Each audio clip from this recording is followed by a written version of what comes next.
testigo na nagpapatunay sa mga dokumentong ito. Dahil hindi po galing sa akin, pinanggaling sa mga testigo na kinikilala ng ating gobyerno ang mga pahayag na ito.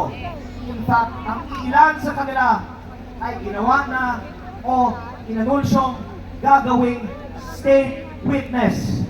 Absuelto na sa kanilang mga kaso.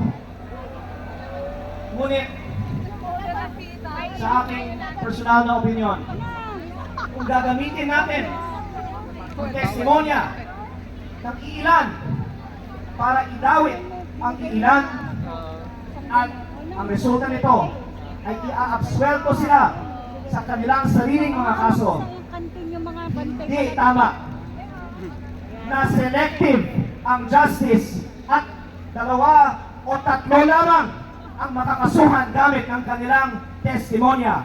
Kung may kaalaman sila na reflected sa mga dokumento ng DPWH na hindi 2 o 3, kung hindi 2 o 3 daan ang nagbigay ng mga insertions para sa mga proyekto sa DPWH sa kanila. Yan ang ibig sabihin ni Senator Marcoleta na selective ang justice sa ating bansa. Bakit?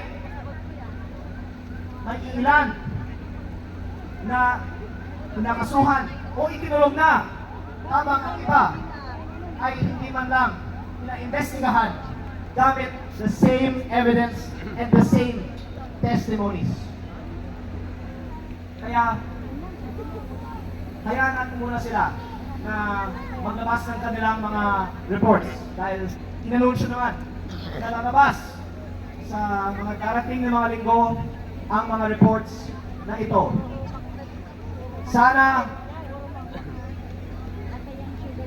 uunahin nila ito sa mga kaso sa mga iba na wala namang kinalaman sa flood control projects. At sana pag lumabas ito, hindi lang 2 o 3, kung hindi 2 o 3 daan ang paiimbestigahan. Yan ang kahalagaan ng pinaglalaban ni Senator Marcoleta at lahat ng iba nating mga kasama dito ngayong araw. Dahil kung hindi equally applied ang batas, yan po ay violation of the right to equal protection under the law. Yan po ay violation sa mga prinsipyo ng transparency, accountability, justice, at democracy na dapat pinaglalaban ng lahat ng mga miyembro ng Kongreso. Kaya, pangwakas, meron na po akong suggestion. Dahil nag-hire ako ng resolusyon na simulan muli ng Kongreso ang investigasyon sa mga flood control projects. At tayo dito ngayon ay nagmumula sa lahat ng mga probinsya sa Luzon, Visayas at Mindanao. Una, patayatin natin ang ating mga congressman na makiisa sa mga panawagan ng ating pagtitipon ngayong araw. At kung hindi man lang sila dadalo dito sa Liwasang Bonifacio, sa Facebook, o pag-uwi natin sa ating mga probinsya, siguro naman marami na sa atin ay sumuporta sa mga nakaraang mga eleksyon sa ating mga kongresista. Hikayatin natin sila na sumuporta sa pagbubukas muli ng investigasyon ng mga flood control projects ng mga miyembro ng Kongreso at magtulungan para ilantad ang katotohanan sino ang nakinabang sa mga flood control projects kahit ang ating mga kasamahan sa Kongreso ay madadawit dito.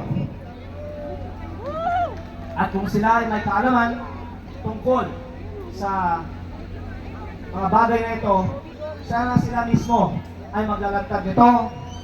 At para sa mga marami pang iba na mga kasalukuyan o dating miyembro,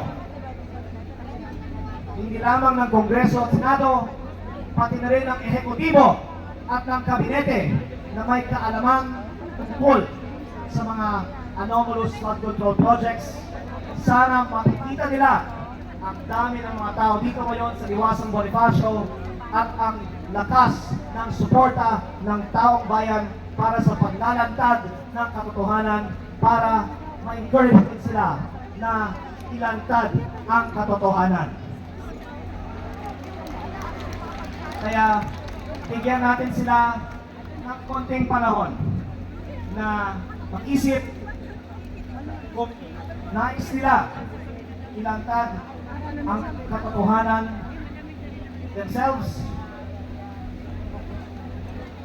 at kung nais nilang unahin ang mga flood control investigations kaysa sa mga investigations sa iba.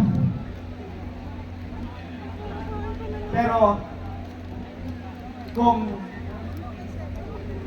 lumipas ang panahon at hindi nila tayo papakinggan, I cannot speak for everyone here, pero sa tingin ko, hindi papayag ang mga kasama natin dito sa Liwasang Bonifacio na hindi managot ang mga may kasalanan sa mga flood control projects, and we will have to take other measures to demand accountability for the wrongdoing that has been done.